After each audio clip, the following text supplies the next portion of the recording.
a Jesus que nós estamos aqui, morando neste planeta bonito, uma natureza extraordinária. Ele pensou em cada detalhe desse planeta. Quem conta isso para a gente é o Espírito Emmanuel, em uma obra maravilhosa chamada A Caminho da Luz. O título é bem sugestivo, porque graças a Jesus todos nós estamos a caminho da luz. Uns mais rápido, outros mais devagar, alguns mais conscientes, outros inconscientes, mas a verdade é que a lei de progresso. Mesmo que nesta encarnação alguém não tenha conseguido nem assimilar, nem conhecer, nem entender Jesus, mas ele vai ter a próxima encarnação, não é? Graças a Deus, nós temos as reencarnações para consertar o que a gente não pôde consertar anteriormente, ou fazer o que a gente não fez, ou então, digamos assim, consertar o que fez de errado. Então Deus, nosso Pai, Ele é misericordioso, Ele é justo, mas Ele também é misericordioso, como todo juiz deve ser, não é? Porque Ele sabe das nossas condições, sabe que nós somos espíritos muito antigos, mas ainda envolvidos em erros, em equívocos. Não existem santos na Terra, nem heróis. Todos nós estamos na mesma condição evolutiva. Então, esse período de dezembro é um período em que as comunidades cristãs de todo o mundo, elas homenageiam Jesus. Johann Sebastian Bach, um dos maiores compositores da música clássica do mundo, escreveu uma cantata em homenagem a Jesus. Ele tinha observado que durante o Pai Nosso, algumas missões a Jesus só eram passadas para as pessoas aos domingos. Por isso que o Pai Nosso tinha esse apelido de oração dominical. As pessoas não oravam o Pai Nosso em outro dia da semana. E o Pai Nosso é a oração das orações, porque ela veio do próprio Jesus. Foi Ele que criou a oração e levou para a humanidade inteira orar. Na oração do Pai Nosso estão todos os nossos deveres para com Deus, nossos deveres para conosco mesmos e nossos deveres para o nosso próximo. Então, por que só orar no domingo? Então, ele fez a sua terceira cantata, que ele deu o nome de Jesus, Alegria dos Homens. Jesus é a nossa alegria, meus irmãos. Jesus nasceu, que alegria!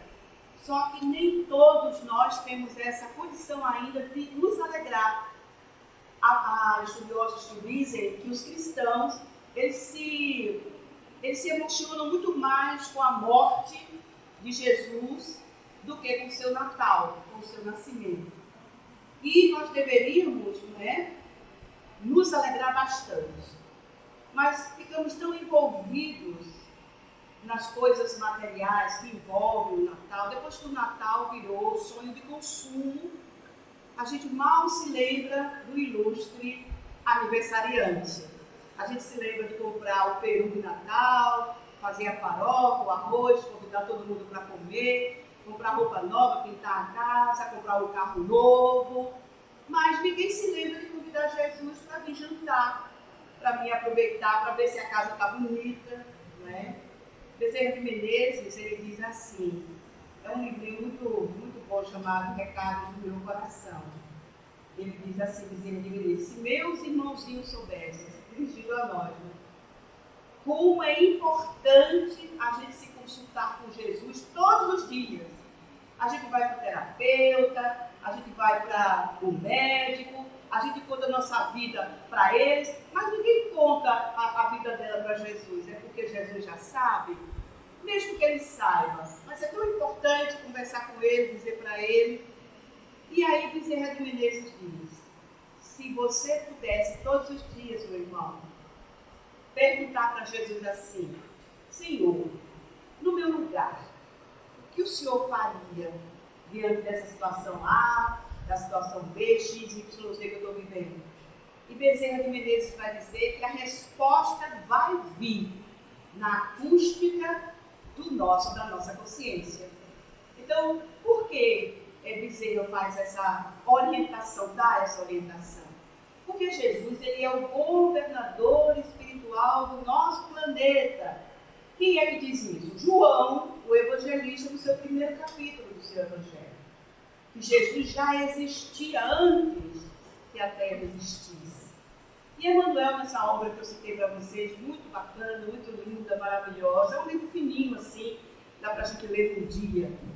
Ele vai dizer que Jesus se reuniu por 2 vezes ao redor do Sol. O Sol é a estrela maior da nossa galáxia. E por que Jesus se reuniu com outros espíritos da sua condição? Porque Jesus já é considerado, pela codificação espírita, como um espírito puro. O espírito puro, ele não precisa mais de reencarnação, não precisa passar por nenhum perrengue como a gente passa, não precisa sentir dor, nem ficar doente e nem morrer da forma que a gente morre. O nosso corpo apodrece depois que a gente morre.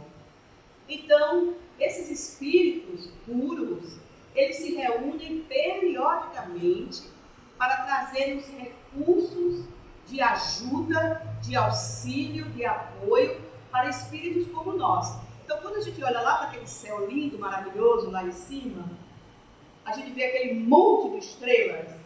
Cada uma delas tem o seu Jesus lá. Porque Deus delega a seus filhos, às suas criaturas, responsabilidade. E essas responsabilidades também querem dizer cuidar de muita gente. Então, Jesus, em tese, não é? Ele cuida de 8 bilhões de encarnados e talvez 3 vezes esse número de desencarnados. Por isso que os espíritos responderam que os espíritos, eles influenciam nossos pensamentos e nossos atos muito mais do que nós imaginamos, e de ordinário são eles que nos dirigem. Por quê? Porque tem mais espíritos desencarnados do que encarnados. E eles estão em toda parte, eles estão aqui, vão para o cinema com a gente, vão fazer compras, estão no hospital conosco, na clínica, na academia fazendo ginástica, onde a gente for, espíritos também estão ali, nos influenciando de alguma maneira. Vai depender da companhia que eu tenho, dos meus pensamentos, porque eu sou o que eu penso. Então, a depender dos meus pensamentos, da minha sintonia, da minha vibração, as companhias serão aquelas que têm afinidade comigo. Então, estarão comigo em qualquer lugar, aonde eu for, não é? E durante o descanso, o sono, nosso corpo cansa, trabalha, né? Ele nos acompanha na nossa encarnação durante todos os anos que a gente vive aqui. Então, ele precisa repor suas forças. As moléculas precisam de renovação, de energia, os átomos. Mas o corpo sim dorme, mas o espírito nada disso. O espírito continua acordado, não é? O espírito é uma chama, uma centelha, ele não tem uma forma definida.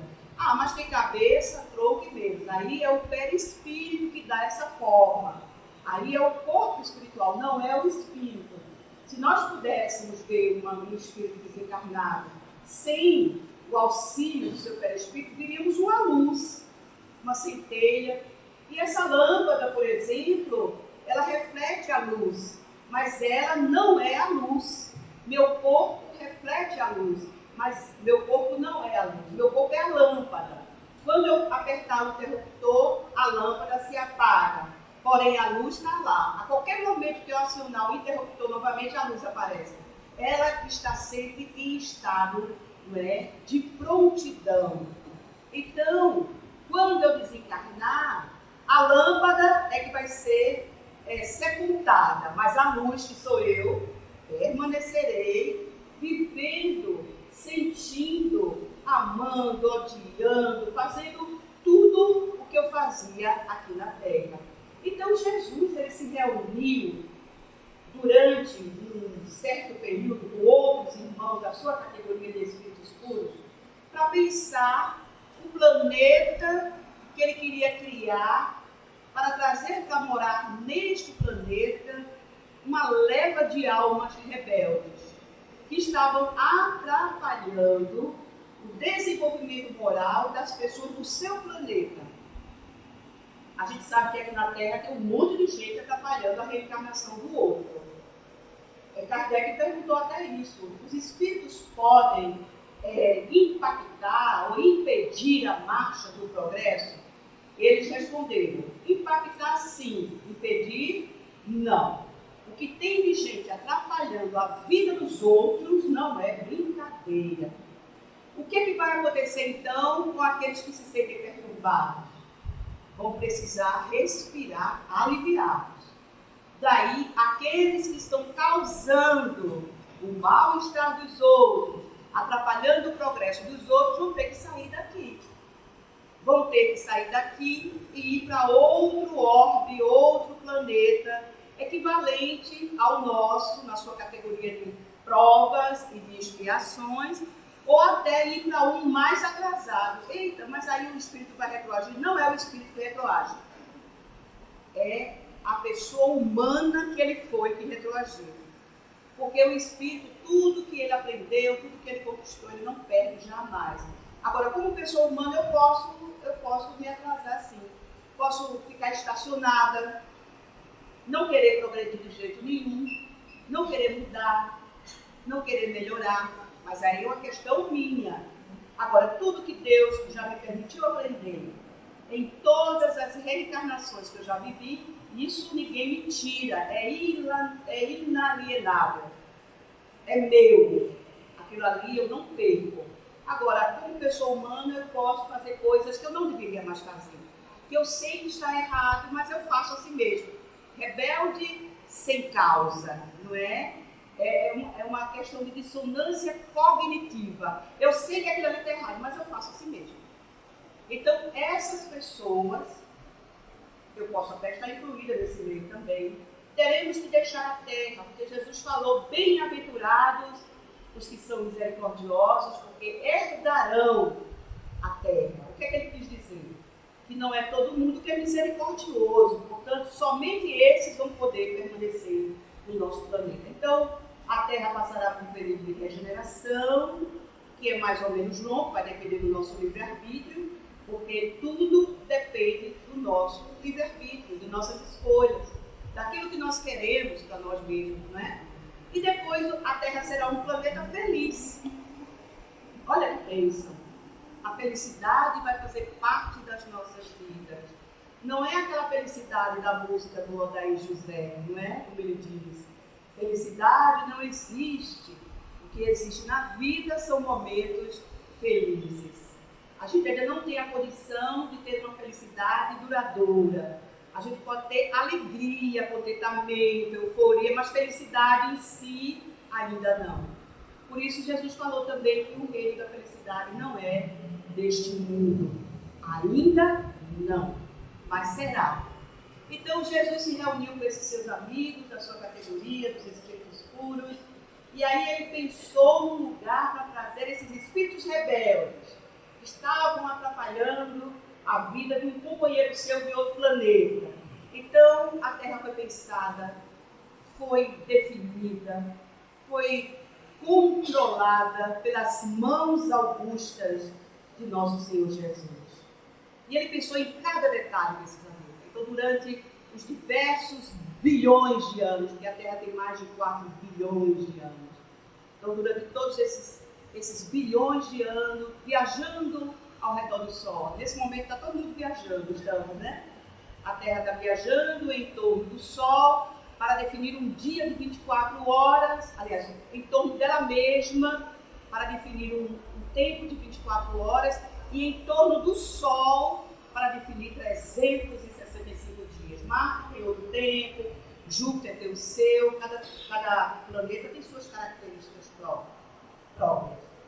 Então, quando a Terra conseguiu já, com, digamos assim, a calmaria das massas que provocavam temperaturas altíssimas, imagine a Terra medindo 2.400 graus centígrados. A pessoa humana só aguenta até 100. Então, nem nossos perispíritos poderiam sobreviver no planeta com 2.400 graus centígrados. Depois, temperaturas abaixo de zero, até que ela finalmente se harmonizou. Aí surgiram os oceanos, as águas mais quentinhas, aí surgiram os continentes, foi surgindo a natureza. Aí Jesus pensou, bom, está faltando alguma coisa nesse planeta, para quando meus irmãos chegarem aqui para morar, eles possam encontrar um planeta mais tranquilo, não com tantos hecatombes, tantas coisas, tantos fenômenos que essas pessoas não conseguiriam sobreviver. Os dinossauros tiveram que sair, porque imagine nós convivendo com animais gigantescos, não conseguiríamos. Então os dinossauros tiveram que sair, a gente só vê isso lá no filme do Steven Spielberg, eu adoro assistir, mas aquilo ali é só ficção. Então os dinossauros tiveram que sair para que o homem pudesse estabelecer-se na Terra. E daí ele começou, a sua vida aqui. Ou seja, aqueles espíritos que eram rebeldes, que não estavam deixando outros irmãos progredirem, porque estavam atrapalhando, agora eram os habitantes aqui da Terra. Então, grande parte de nós podemos ser ainda esses espíritos vindos de outra galáxia. Essa ideia do homem de alienígenas é completamente lógica. Nossos irmãos que vivem em Marte, em Júpiter, em Plutão e outro planeta que a gente não conhece, são também como nós.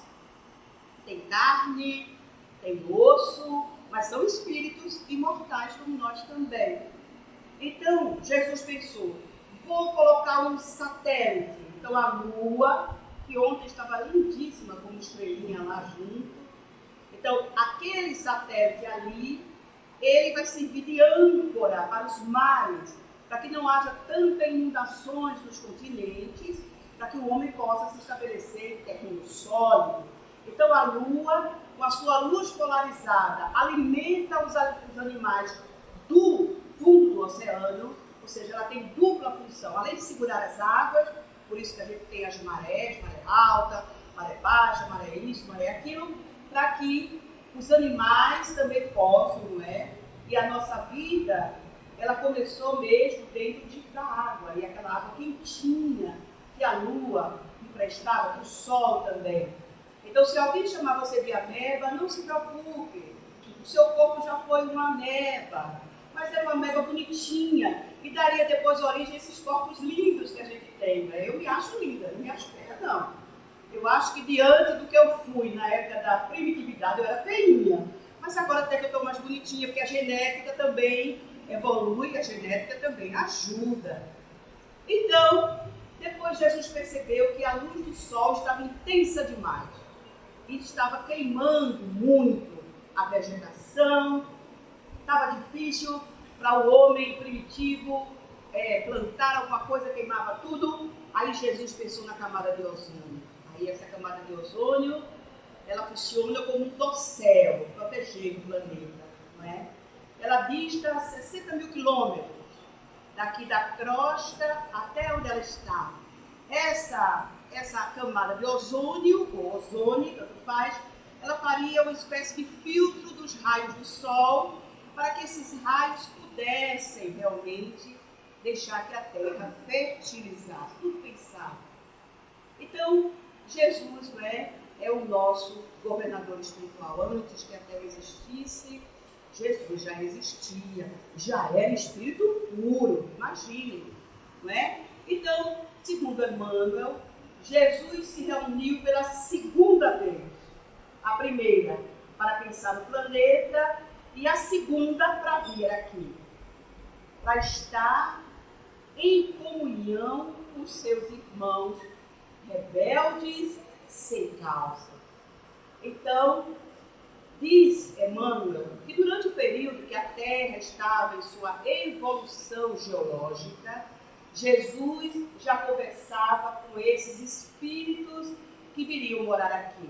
É por isso que a gente tem as profecias de Isaías, de Malaquias, de Jeremias, de Daniel, de quem quer que for, quando falavam que viria para cá o Filho de Deus, que viria para cá, o Emanuel, o Deus conosco. Porque a missão de Jesus é trazer para a terra o pensamento, a justiça e a misericórdia de Deus. É o seu maior representante. Se alguém na terra se arvorar no direito de dizer que representa Deus, está enganado. Quem realmente representa Deus aqui na terra chama-se Jesus. Então, tudo pronto para Jesus vir. Aí a gente pode perguntar, por que Jesus foi para o Oriente Médio? Por que ele não foi para a Grécia, aquele país belíssimo, de uma cultura extraordinária que até hoje influencia não somente o Oriente, não somente o Ocidente, mas todos os recantos do nosso planeta? Por que Jesus não foi para Roma? Roma era tão adiantada que já tinha água encanada naquela época. O serviço de mensageria de Roma ganhava para qualquer outro país. O exército era o mais organizado do planeta. O que Jesus veio fazer aqui no Oriente Médio? Porque achavam que Jesus iria ser um soldado, não é? Seria um rei coroado, de coroa, de trono, de súdito, de exército, de tudo isso. Só que ele fere todas essas expectativas, nascendo de uma forma completamente diferente. Mas aí, Jesus nasceu ali, por quê? A Grécia, tudo bem, muito adiantada. Roma, extraordinária, adiantada. Ou outros países, a China, por exemplo, muito adiantada. O Japão, e assim outros e outros. Mas eram todos politeístas. Jesus iria perder o tempo dele, falando, não é, para um público que não queria escutá-lo. Então, ele foi para um lugar onde já havia a crença na unicidade de Deus. Aí ele poderia ganhar, ter vantagem no tempo, porque tudo que ele deixasse para aquelas pessoas que acreditavam num só Deus, seria muito mais rápida a sua trajetória em todos os continentes do mundo. Embora a gente saiba, não é, na Europa ou em outras localidades, continua ainda esse ceticismo com relação à presença de Jesus na terra. Não é todo mundo que admite que Jesus tenha sido o enviado de Deus. Há pessoas que ainda estão esperando, inclusive, esse daí. Ainda acham que não chegou, não é? Será que Jesus, ele não está se reunindo pela terceira vez? Aí muita gente pensa que ele vai voltar. Jesus está voltando, nossos irmãos, não é? Nossos irmãos evangélicos, nossos irmãos católicos. Jesus está voltando, é uma esperança. Não está errado, não. Agora, qual a necessidade de Jesus vir agora novamente? Será que Jesus teria a mesma tranquilidade que ele teve ali no Oriente Médio, ali na Mesopotâmia, na Galileia, na Judéia, na Cesareia, onde quer que a gente possa imaginar Jesus? Claro que não, não teve a tranquilidade merecida, mas teve uma certa vantagem. Por quê? Porque a primeira coisa que Jesus fez foi procurar os sacerdotes. Por que os sacerdotes? Porque eles eram as pessoas que passavam a palavra de Deus adiante. Então eu vou conversar com esses senhores, para ver se eles podem me ajudar a levar o reino dos céus a todas as criaturas, pelo menos essas que eles estavam ali mais próximos. Mas os sacerdotes não quiseram saber de Jesus, não. Achavam ele muito jovem diarista, muito jovem, para ter tanta responsabilidade. Achavam Jesus prepotente, arrogante, porque se dizia filho de Deus.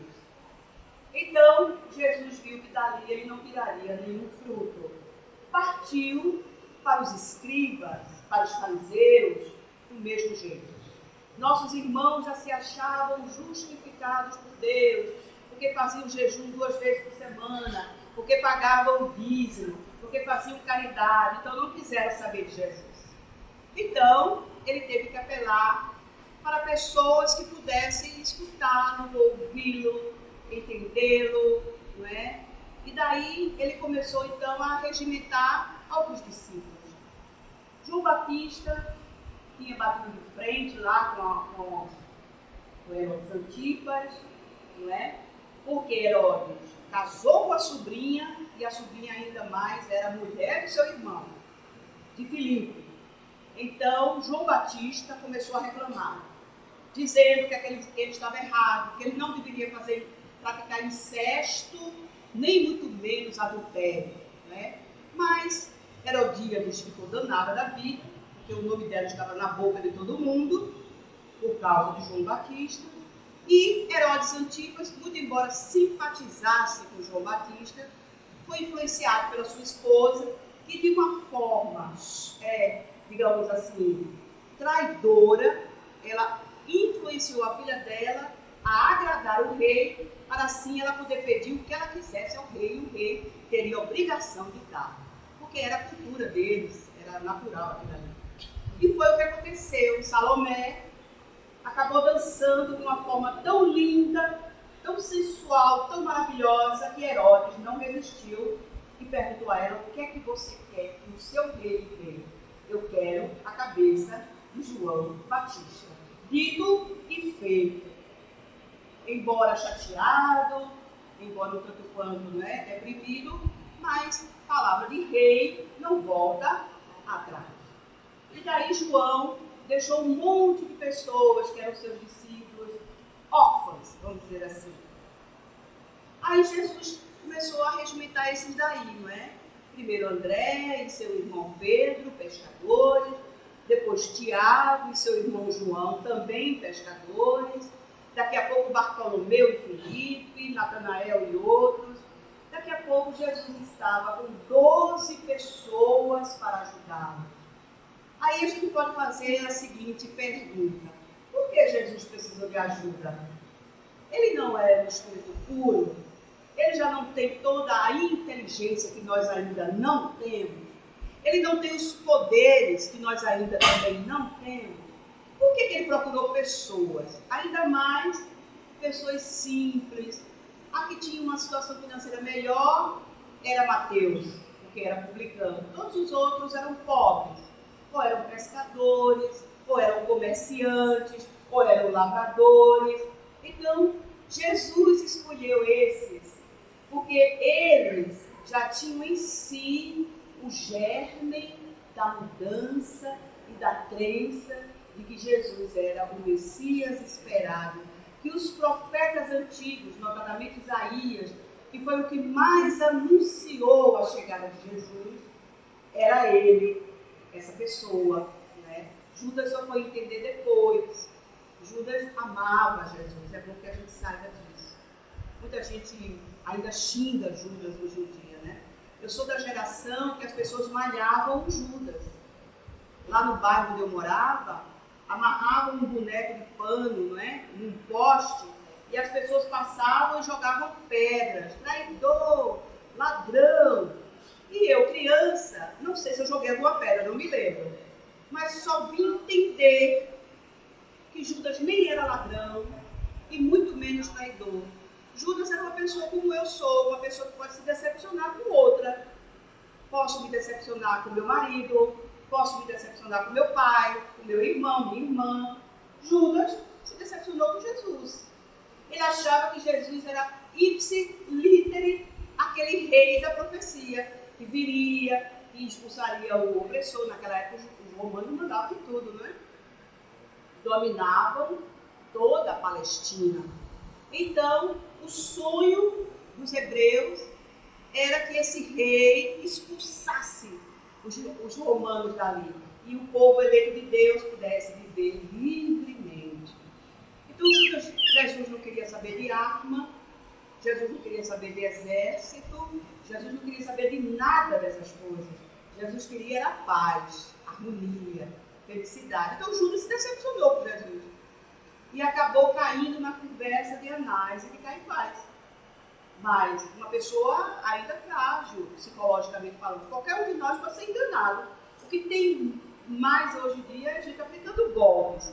Se existe golpes, é porque existe gente frágil para cair no golpe. Porque se não existisse mais ninguém frágil, os golpistas teriam que mudar de profissão. Mas aí Judas, fraco, uma pessoa psicologicamente ainda frágil, débil, acabou acreditando que a gente prende ele, era a conversa dos dois lá, do sogro e do genro, né? A gente prende ele, e como a gente sabe que o povo gosta muito dele, o povo vai ficar revoltado e vai partir para cima dos romanos. Eles conseguiram transferir o problema para os romanos, não é? Ficaram só de olhar, enquanto que os romanos caíram nesse engodo e foram eles que crucificaram Jesus. O método de crucificação não era hebreu. Os hebreus, a pena de morte dos hebreus era por apedrejamento. No caso de crucificação, eram os romanos que tinham essa prática. Então conseguiram transferir Jesus para os romanos e aí ficaram só olhando digamos assim, né? Olhando na janela para ver o que acontecia. Pilatos caiu na besteira. Então, pessoas despreparadas, né? Um julgamento sem nada a ver, um julgamento totalmente equivocado. Um colega meu disse que ele foi no fórum com um amigo advogado e o amigo disse assim: tu sabes por que a gente coloca crucifixo aqui no tribunal? Aí eu disse: não sei. Para não repetir o pior erro jurídico que já aconteceu no planeta, que foi a condenação de nosso Senhor Jesus. Então o crucifixo tem esse sentido. Evitar que os juízes cometam os mesmos erros que os juízes da época de Jesus cometeram. Então, Jesus veio, permaneceu um tempo conosco, arregimentou pessoas para ajudá-lo, não trabalhou sozinho, ou seja, Jesus precisa de nós. É por isso que a mensagem de Emmanuel, ela diz Cristo e nós, porque ele poderia muito bem ter feito tudo sozinho. Mas até nas curas, a gente pode observar, você pode fazer uma pesquisa no Evangelho. Todas as curas de Jesus estavam lá. Pedro, Tiago e João. Parece-nos que esses três eram os médiuns mais portentosos que Jesus podia contar. Eles doavam mais ectoplasma do que nós podemos doar. Então, Jesus conseguia curar não somente pessoas paralíticas, leprosas, ou com outra doença qualquer, contando com a ajuda dessas três criaturas que eram muito caras ao seu coração, eram as mais próximas. Como Jesus não é médium, porque espírito puro não é médium. Espírito puro, tudo que ele faz é anímico. O que é isso? É da sua própria alma. O médium, ele precisa de um espírito para fazer as coisas. O anímico faz tudo sozinho. Então Jesus não era médium, nem é. Então ele precisava de médiuns. Por quê? Porque a energia humana ainda era necessária para aquelas pessoas que estavam com lepra, que eram surdas, mudas, cegas, aleijadas, obsediadas. Então ele precisava do fluido animal. Então João, Tiago e Pedro emprestavam o seu fluido animal e assim Jesus também, contando com a fé das pessoas, porque sem fé não tem fenômeno nenhum. A gente, quando vai tomar passe, se a gente não tiver fé no passe, aquele passe não vai adiantar nada. É como se tivesse um guarda-chuva na nossa cabeça, o fluido cai no guarda-chuva e cai no chão. Não bate na pessoa. A pessoa, quando se senta para receber um passe, ela precisa ter muita fé que aquele passe vai resolver a sua questão. Senão ela vai continuar na mesma. É como tomar um comprimido, tomar uma cápsula de qualquer remédio. Se eu não fizer uma prece, quando eu tomar o meu remédio, aquele remédio não vai adiantar para mim. Então Jesus perguntava: queres ficar curado? Quero, Senhor. Então, né? E você esteja curado. Agora vá e não faça mais nada de errado para não acontecer coisa pior. Porque às vezes a gente pensa que está curado, não é? Do corpo físico, quando vê estourar outra doença. Porque alguma coisa errada aconteceu nesse período aí. Então Jesus, ele curava, mas sabia que muitas daquelas pessoas curadas depois iam ficar doentes de novo. Porque elas iam aproveitar que estavam curadas e iam fazer tudo e até muito mais coisas do que elas fizeram antes de serem curadas, né? Então, aqui na lição 17, desse livrinho aqui da coleção Fonte Viva, não é? pelo Espírito Emmanuel, pela psicografia abençoada de Francisco Cândido Xavier, tem uma citação aqui de Atos dos Apóstolos. Quem escreveu Atos dos Apóstolos foi Lucas, porque Lucas, ele não conheceu Jesus pessoalmente, ele conheceu Jesus pela oralidade. O que é isso? Um dizia uma coisa, vinha outro falava outra. Quando ele conheceu Paulo falava tanto de Jesus, que Lucas ficou conhecendo Jesus através de Paulo. Então, aqui em Atos dos Apóstolos, no capítulo 9, no verso 10, tem uma citação de Lucas que diz assim: e disse-lhe o Senhor na visão, Ananias. E ele, Ananias, respondeu: eis-me aqui, Senhor. Quem é Ananias? Ananias é um dos discípulos de Jesus que morava em Damasco. E aqui o Evangelho diz que Ananias era um apóstolo anônimo. É aquele apóstolo que trabalha sem o seu líder mandar. É aquele apóstolo que só pela crença, pelo amor que nutre pelo seu líder, ele faz acontecer as coisas, ele faz sua tarefa sem reclamação. Então, é dessas pessoas que Jesus precisa. É dessas pessoas que Jesus conta. Não é ninguém famoso, não é nenhuma celebridade. É alguém que ninguém nem imagina que seja uma pessoa que faça tanto bem. Chico Xavier, ele estava conversando com uma pessoa na praça, lá no bairro onde ele morava, e chegou o caminhão do lixo. O caminhão do lixo foi chegando, desceu um gari lá, bem parrudo, um negrão bonitão, de dentes à mostra, um sorriso enorme, e todas as donas de casa saíam com seus lixinhos para entregar para ele, e falavam com ele, e cumprimentavam ele, aquela alegria, ele conversando com todo mundo. Aí Chico disse para o amigo que ele estava conversando: você me dá licença um minutinho, que eu vou falar com o meu amigo ali. Aí foi lá e abraçou o gari, e apertou a mão e conversaram. Aí quando o Chico voltou, aí o amigo: quem é aquele homem? Eu sei que ele é gari, mas tu conhece ele de onde? Aí Chico disse: olha, meu irmão, você não imagina quem é essa criatura. Com esse sorrisão dele aí, ele ajuda um monte de gente. Onde ele chega, a vibração muda. Tem pessoas que são assim, quando elas chegam, já se sente bem. Quando não, já vem aquela mulher chata ali. Né? Ou seja, há pessoas que são brilhantes e anônimas. A gente nem imagina que aquela criatura que a gente não dá nada por ela, não é? É aquela pessoa maravilhosa. Uma amiga contou que lá na federação ela estava assistindo a palestra de Severino Celestino. Ele é baixinho, cabeça chata, paraibano. Ele que diz, não sou eu que estou dizendo não.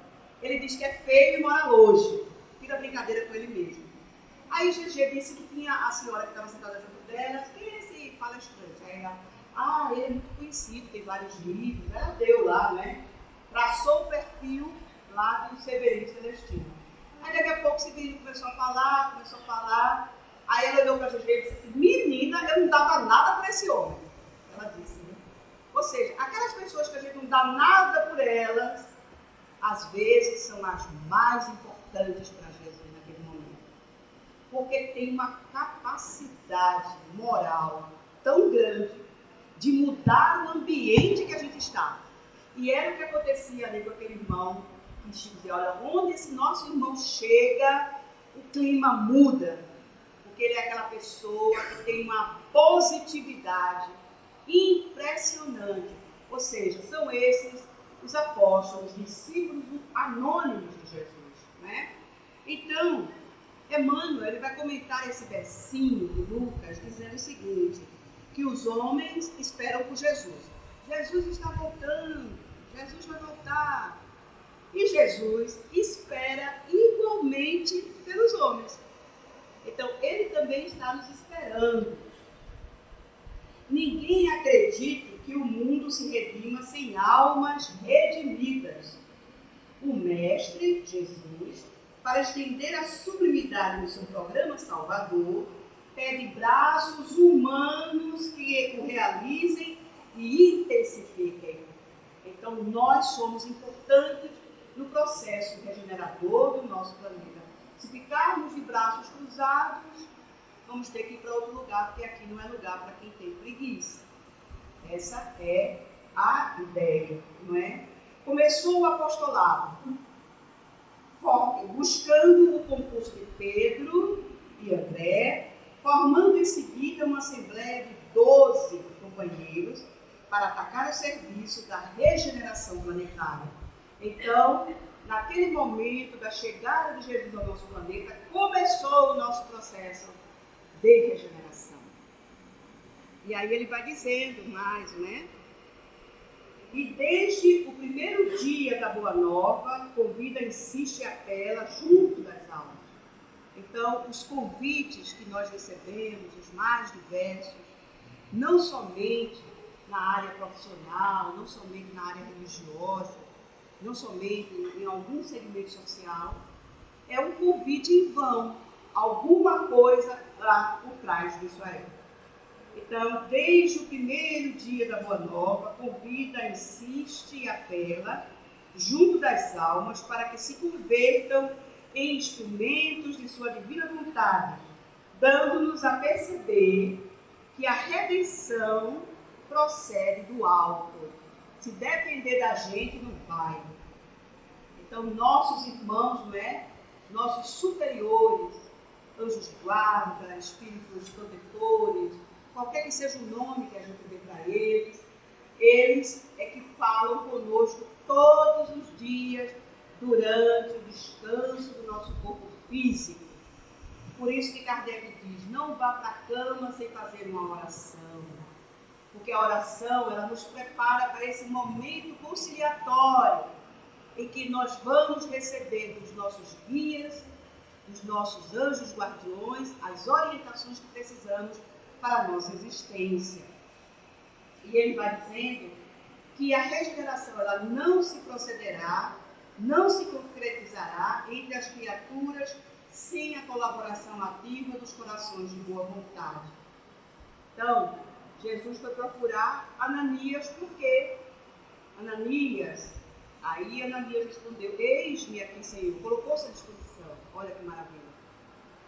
Vá para Damasco, procure a rua direita, que lá tem uma pessoa que teve uma visão, que um homem chegaria até ela para tirar as escamas dos seus olhos.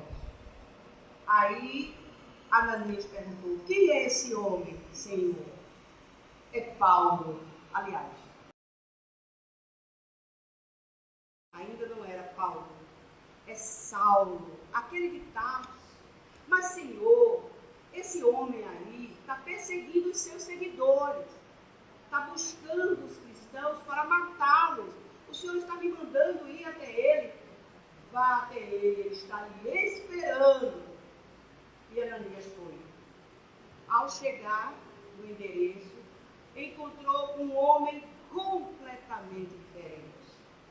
Aquele Saulo, doutor da lei, poderosão, temido, odiado, amado, estava prostrado numa cama de um lugar tão pobre, um homem rico, poderoso, agora ali, uma cama suja, um lugar pobre. E aí Ananias chega e impõe as mãos. Imediatamente as escamas da catarata caem dos seus olhos.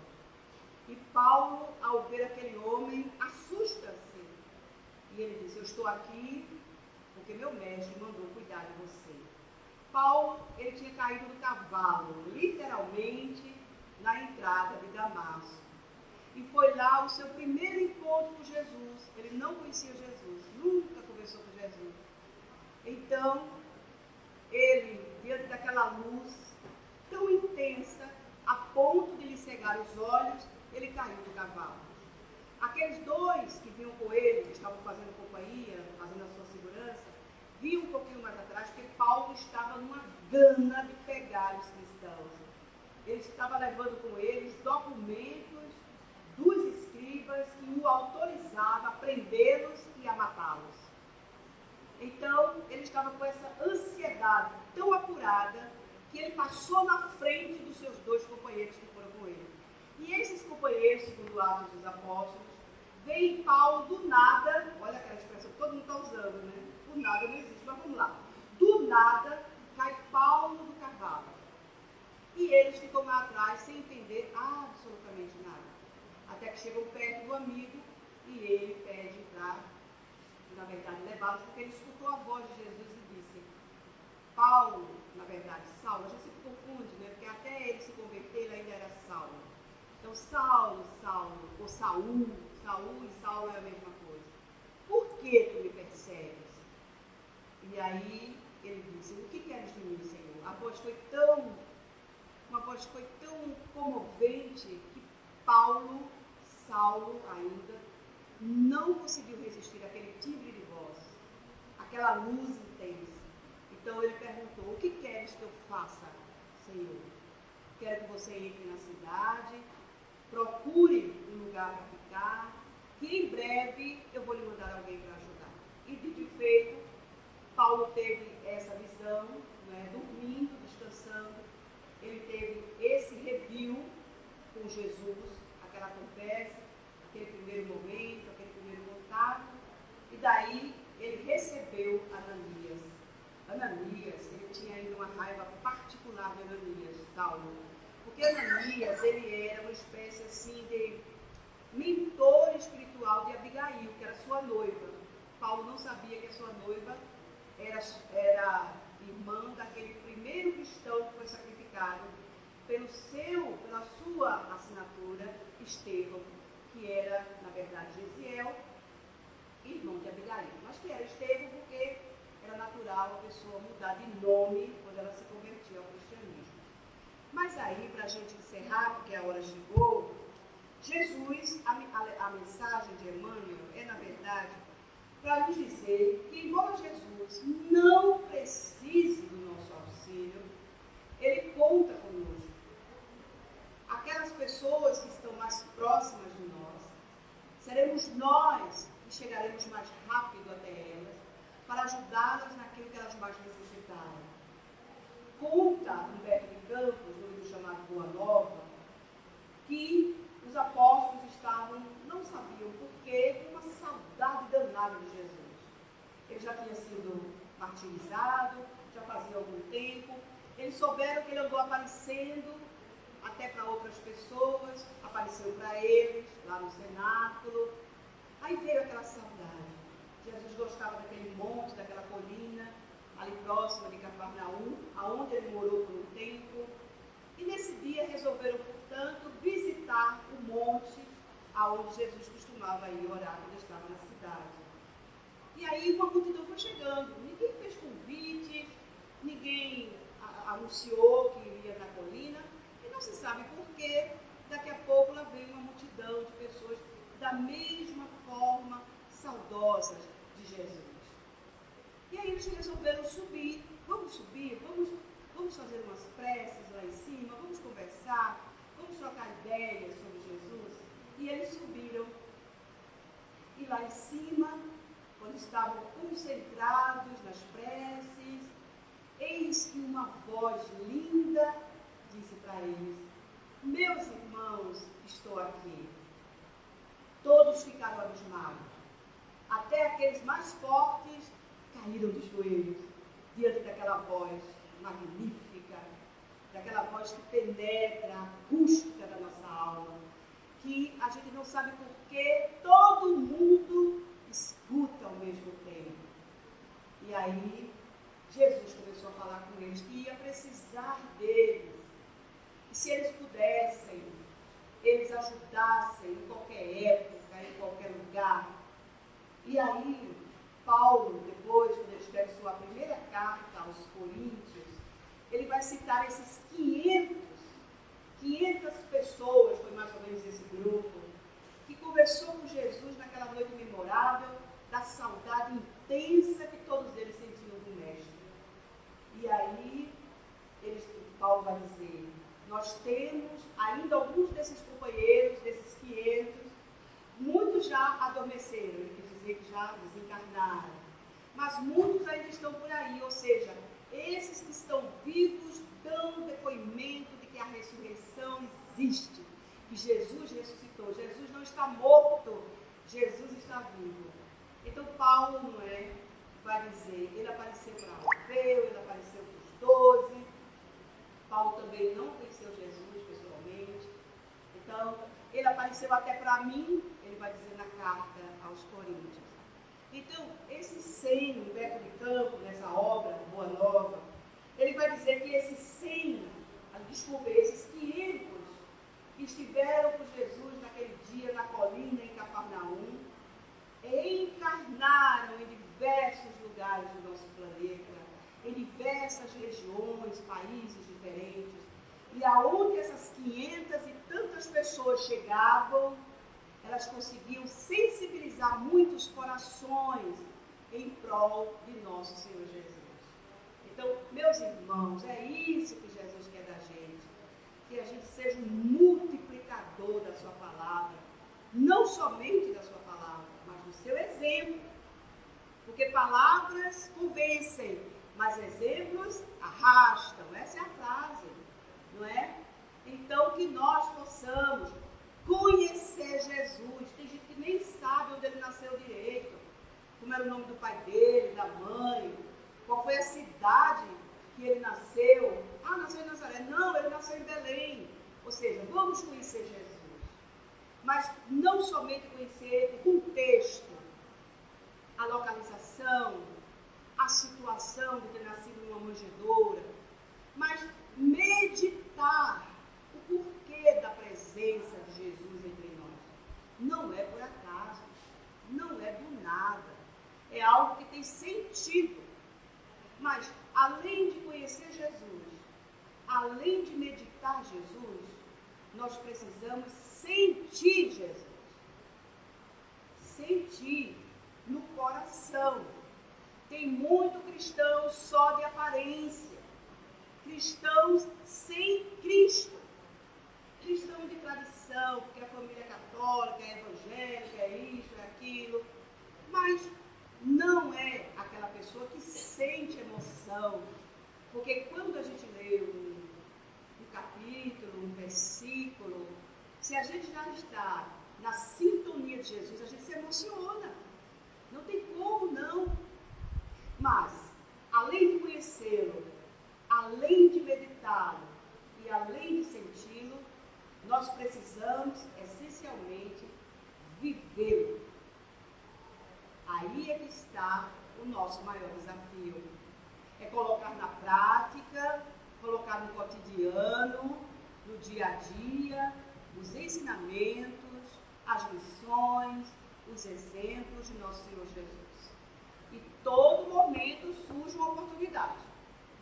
A todo momento. Até quando eu estou parada no sinal, esperando o sinal de trânsito abrir, pode acontecer um momento em que eu vou provar que eu estou colocando em prática os ensinamentos de Jesus. Então, que nós possamos ser esses 500, que agora são mais de 2,5 bilhões, né? O cristianismo é a maior religião do nosso planeta. O que significa dizer? Que 2/3 da população do mundo é cristã. Então, cadê o exemplo? Cadê a vivência? Estamos atrasados, muito atrasados. Precisamos recompor, ou sei lá, restituir a Jesus o tempo que a gente perdeu, de alguma maneira. E não precisa subir o Monte Everest, o Morro da Conceição de joelho, não precisa fazer sacrifício. Não é isso, não. Não é com sacrifícios que Jesus quer que a gente ajude, mas quer com a mente iluminada e o coração também. Porque enquanto estiver só na cabecinha, é só a razão, é só o raciocínio, é só o intelecto. Agora, quando desce para o coração, aí sim, a gente desabotou o coração e começa a agir também pelo coração. Porque a razão é muito boa, ela nos dá a certeza, a segurança. Agora, o coração, muito embora mais frágil, mas ele nos dá a emoção, o sentimento, a vontade de fazer as coisas bem, da melhor maneira possível. Então, é esse coração que Jesus precisa. Por isso que ele falou na parábola do semeador. Cada tipo de chão que caía aquela semente, cada tipo de chão é um tipo de coração. Tem coração que é cheio de pedra, tem coração que é espinhoso, tem coração que é de areia, a semente bate lá, mas o vento leva, o passarinho vem e come. Ou seja, como é que está o solo do meu coração? A mensagem de Jesus, que é a semente, ela já brotou no meu coração? O meu coração é de terra boa? É de terra fértil? Ou ainda é um coraçãozinho duro, ainda guarda muito ressentimento, desejo de vingança, não é? Tanta coisa. Então, nós precisamos dar uma olhadinha diária no nosso coração. Como é que anda esse coraçãozinho aí? Está batendo, está danado. Mas como é que ele está se, digamos assim, comportando diante da situação? Então, o Natal está chegando, a gente vai fazer jantar, a gente vai se envolver com os símbolos, porque a gente se envolve mais com os símbolos do que com o próprio aniversariante. Então, André Luiz diz que nesse período do Natal, a Terra ela fica com uma psicosfera mais bonita, mais azulada, mais safirina, significando dizer que Jesus está próximo, está bem mais próximo de nós. Então vamos aproveitar esse momento. Vamos comer, vamos nos divertir, vamos nos alegrar, mas não esqueçamos do ilustre aniversariante.